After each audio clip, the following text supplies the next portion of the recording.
اکثر و بیشتر میں یہ پڑھتا ہوں کہ خدا کا ذکر ہے طاقت ہماری،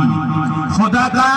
ذکر ہے طاقت ہماری، مسلح ہے ہمارا تخت شاہی، خدا کا ذکر ہے طاقت ہماری، مسلح ہے ہمارا تخت شاہی، ہماری فوج ہے اخلاق حسنہ، ہماری فوج ہے اخلاق حسنہ، ہمارا حسن ہے ترک مناہی۔ اور شاعر نے یوں کہا کہ خدا چاہے تو ہر جگنو رخ مہتاب ہو جائے،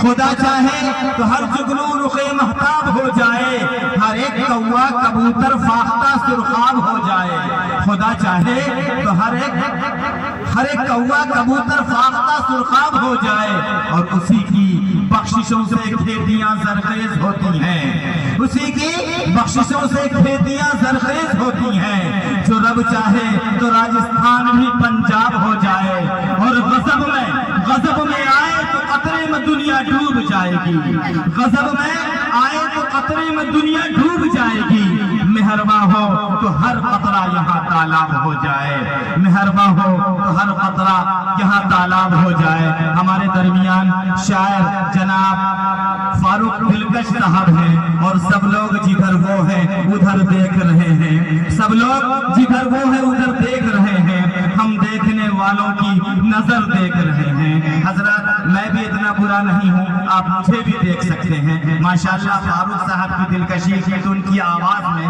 اور ان کی چاشنی جو ہے ان کے انداز میں ہے، لیکن آج اس وقت میں آپ سے مخاطب ہوں کہ پھول کھل سکتا ہے کیا؟ موسم بدل سکتا ہے کیا؟ پھول کھل سکتا ہے کیا؟ موسم بدل سکتا ہے کیا؟ وہ چلانا چھوڑ دے تو کوئی چل سکتا ہے کیا؟ وہ چلانا چھوڑ دے تو کوئی چل سکتا ہے کیا؟ اور رب کو تو رحمت بہانے کے بہانے چاہیے، رب کو تو رحمت بہانے کے بہانے چاہیے، ورنہ ایڑی سے کہیں زمزم نکل سکتا ہے کیا؟ ورنہ ایڑی سے کہیں زمزم نکل سکتا ہے کیا؟ آئیے کہ ایک گھڑی جو وقت کا ساتھی سمجھ کر باندھی تھی، ایک گھڑی جو وقت کا ساتھی سمجھ کر باندھی تھی، وہ روانی میں مسلسل وقت کو کم کر گئی۔ وقت اس بات کی اجازت نہیں دیتا کہ میں آپ کے درمیان زیادہ دیر تک کلام کروں، اس لیے کہ آج آپ کو بڑے سے بڑے علماء کرام کو سننا ہے، شورائے عظام کو سننا ہے، اور آج مدرسہ رشیدیہ کے علماء کرام، ان کے محتمین، ان کے نظماء اور ان کے اساتذہ کرام اور ڈنگرا سرزمین کے نوجوانوں، بوڑھے اور بچوں نے جو اس محبت اور پیار سے اس مجلس کو سجایا ہے، جس کے استقبال کے لیے آج یہاں پر ڈنگرا کی سرزمین فرش راہ ہے اور اپنی پلکیں بچھائے ہوئے ہیں، ان علماء کرام کو سننا ہے اور اس جلسے کو کامیاب بنانا ہے۔ آئیے حضرات کے لوگ تو گھر سے نکلتے ہوئے بھی ڈرتے ہیں، لوگ گھر سے نکلتے ہوئے بھی ڈرتے ہیں، ہم تو فسادات کے رخ پر بھی سفر کرتے ہیں۔ آج دنیا کے حالات دیکھیں کہ لوگ تو گھر سے نکلتے ہوئے بھی ڈرتے ہیں، ہم تو فسادات کے رخ پر بھی سفر کرتے ہیں، اور نام دنیا سے کبھی مٹ نہ سکے گا اپنا، نام دنیا سے کبھی مٹ نہ سکے گا اپنا۔ ہم تو قرآن کی عظمت کے لیے مرتے ہیں، ہم تو قرآن کی عظمت کے لیے مرتے ہیں۔ آپ کو بتا دوں کہ آج کی یہ جو محفل سجی ہے جلسہ دستار بندی کے عنوان پر یہ مجلس ہے، اور آج علماء کرام کے ہاتھوں رشیدیہ مدرسہ رشیدیہ کے ننھے بچوں کے سروں پر دستار باندھی جائیں گی، جس کے توسط سے ہم اور آپ یہاں پہ حاضر ہیں۔ میں آپ کو بتاتا چلوں کہ دستار بندی کرنا کوئی عام بات نہیں ہے، اور جن بچوں نے حفظ قرآن کریم کو کیا، یہ اللہ کی طرف سے توفیق خداوندی ہے، یہ اطاعت خداوندی ہے کہ اللہ نے ان کے والدین کو یہ صلاحیت دی، ان کے دل میں یہ باتیں عطا کی کہ وہ اپنے ننھے بچے اپنے جگر کے ٹکڑوں کو اپنی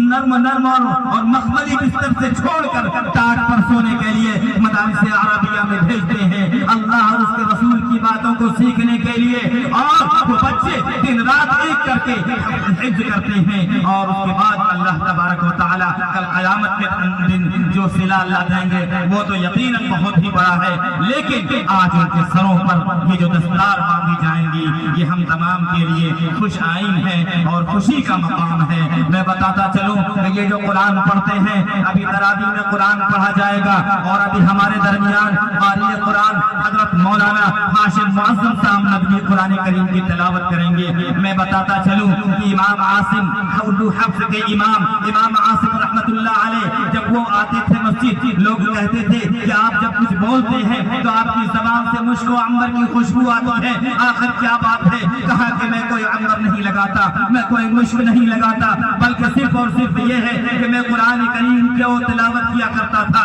اور امام عاصم کے رحمت اللہ علیہ کے بارے میں وہ علماء کرام اور خاص کر قراء حضرات جانتے ہیں۔ آج جس روایت کو ہم پڑھتے ہیں وہ امام عاصم رحمت اللہ علیہ کی روایت ہے، اور انہی کے شاگرد رشید امام حفص رحمت اللہ علیہ اور امام صاحب رحمت اللہ علیہ ہیں۔ امام عاصم رحمت اللہ علیہ نے کہا کہ جب میں قرآن کریم کی تلاوت کر کے سو گیا تو ایک دن کا معاملہ، ایک رات کا معاملہ یہ ہوا کہ پیارے حبیب سرکار دو عالم صلی اللہ علیہ وسلم آتے ہیں، میرے ہونٹ کو بوسہ دیتے ہیں، تب سے میری زبان میں، میرے منہ کے اندر اللہ تبارک و تعالیٰ نے اتنی خوشبو عطا کی ہے کہ مشک و عنبر سے بھی بڑھ کر کے یہ خوشبو ہے۔ یہ قرآن پڑھنے والوں کا اعزاز ہے۔ میں نے کل بھی بتایا عقبہ بن کعب رضی اللہ تعالیٰ عنہ کے بارے میں آپ کو بتا دوں، بنت سیرین، حفصہ بنت سیرین ایک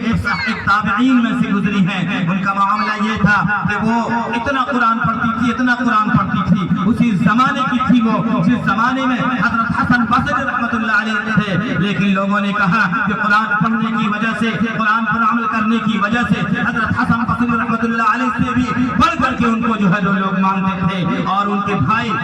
ابن سیرین وہ ان سے قرآن سیکھا کرتے تھے۔ ابن سیرین وہی ہے جن کی کتاب تعبیر الرؤیا ہے، اور ایک بڑے بزرگ اور عالم دین ہے۔ قرآن کریم کا اتنا بڑا اعزاز ہے، میں آپ کو بتاؤں کہ حضرت ابو بکر صدیق رضی اللہ تعالی عنہ کے بارے میں اللہ کے رسول صلی اللہ علیہ وسلم کے پاس آ کر کے لوگوں نے شکایت کی کہ تیرا جو ساتھی ہے، تیرا جو یار غار ہے، یہ جب قرآن کی تلاوت کرتا ہے تو لوگ جب اپنے گھر سے مزدوری کرنے کے لیے جب نکلتے ہیں تو وہ مزدوری چھوڑ کر، اپنے کام کاج کو چھوڑ کر تیرے یار غار کی بات کو سنتے تھے، قرآن کے لہجے کو سنتے تھے، اتنا وہ روتے تھے۔ ان کے قرآن کے الفاظ سے، قرآن پڑھنے کے انداز سے بے شمار لوگوں نے ایمان لایا۔ قرآن کا یہ اعزاز ہے کہ قرآن پڑھ کر سمجھ کر پڑھیں یا بغیر سمجھے پڑھیں، قرآن ہر وقت ہمیں شفا دیتا ہے۔ قرآن